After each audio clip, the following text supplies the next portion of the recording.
নেই কোনো সুপারস্টার, নেই শত কোটি ডলারের প্রচারণা। হলিউডের বড় বড় স্টুডিও যেখানে বিপুল অর্থ খরচ করেও দর্শকদের মন জয় করতে হিমশিম খায়, সেখানে এক তরুণ ইউটিউবে নির্মিত হরর সিনেমা অবসেশন বদলে দিয়েছে সব হিসেব নিকেশ। মাত্র ২৬ বছর বয়সী নির্মাতা ক্যারি বার্কারের এই সিনেমা এখন বিশ্বজুড়ে আলোচনার কেন্দ্রবিন্দু। প্রশ্ন উঠছে, ঠিক কি আছে এই ছবিতে যা এত অল্প সময়ের মধ্যে দর্শকদের মধ্যে তৈরি করেছে অভাবনীয় উন্মাদনা। সাম্প্রতিক বছরগুলোতে স্বল্প বাজেটের বেশ কয়েকটি হরর সিনেমা বিশ্বজুড়ে সাড়া ফেলেছে, তবে অবসেশন সেই সাফল্যকে নতুন এক উচ্চতায় নিয়ে গেছে। মাত্র $1 মিলিয়ন বাজেটে নির্মিত ছবিটি ইতোমধ্যেই বিশ্বব্যাপী আয় করেছে $108 মিলিয়ন বেশি, অর্থাৎ নির্মাণ ব্যয়ের শতগুণের বেশি অর্থ ফিরিয়ে এনে এটি পরিণত হয়েছে বছরের সবচেয়ে বড় বক্স অফিস বিস্ময়ের একটিতে। হলিউডের সাধারণত বড় বাজেট, জনপ্রিয় তারকা এবং বিশাল বিনিময় প্রচারণাকে বাজেটের সাফল্যের চাবিকাঠি মনে করা হয়, কিন্তু অবসেশন প্রমাণ করেছে শক্তিশালী গল্প, সৃজনশীল নির্মাণশৈলী এবং দর্শকদের ইতিবাচক প্রতিক্রিয়ায় হতে পারে সবচেয়ে বড় শক্তি। আর সেই কারণেই ছবিটি এখন শুধু একটি সফল সিনেমা নয়, বরং চলচ্চিত্র শিল্পে নতুন সম্ভাবনার প্রতীক হিসেবেও দেখা হচ্ছে। এই সাফল্যের পেছনে মানুষটি ক্যারি বার্কার। কয়েক বছর আগেও তিনি ছিলেন একজন সাধারণ ইউটিউব কন্টেন্ট নির্মাতা। বন্ধুদের নিয়ে কমেডি স্কেচ এবং দীর্ঘ ভিডিও তৈরি করতেন নিজের ইউটিউব চ্যানেলে, কিন্তু সেই ছোট্ট পরিসরের কাজই হয়ে ওঠে তার চলচ্চিত্র নির্মাণ শেখার ক্ষেত্র।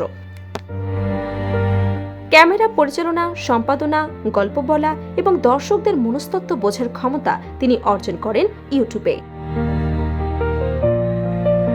বার্কারের প্রথম আলোচিত কাজ ছিল মিল্ক অ্যান্ড সিরিয়াল। অবিশ্বাস্য হলে সত্য, ছবিটির বাজেট ছিল মাত্র $800।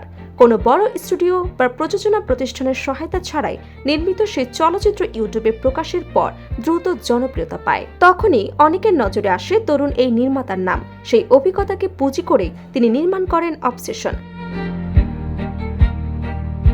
২০২৫ সালে টরন্টো আন্তর্জাতিক চলচ্চিত্র উৎসবে প্রথম প্রদর্শনের পর থেকেই ছবিটির সমালোচক এবং দর্শকদের দৃষ্টি আকর্ষণ করে।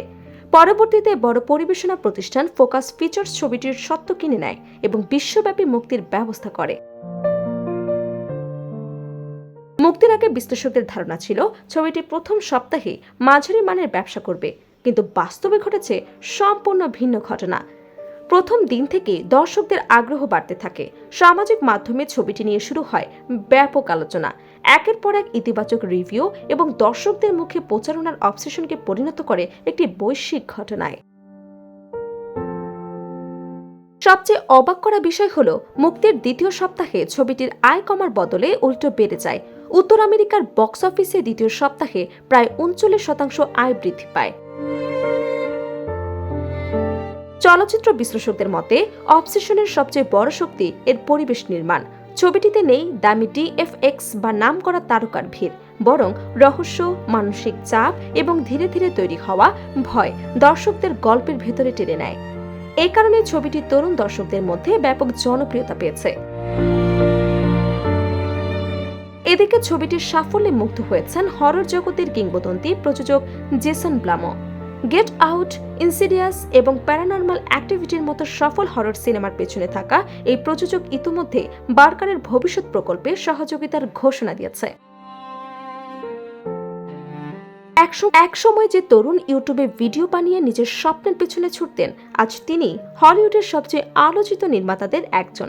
তার নাম অবসেশন প্রমাণ করে দিয়েছে, সৃজনশীলতা, সাহস এবং ভালো গল্প থাকলে সীমিত বাজেট কখনো সাফল্যের পথে বাধা হয়ে দাঁড়াতে পারে না।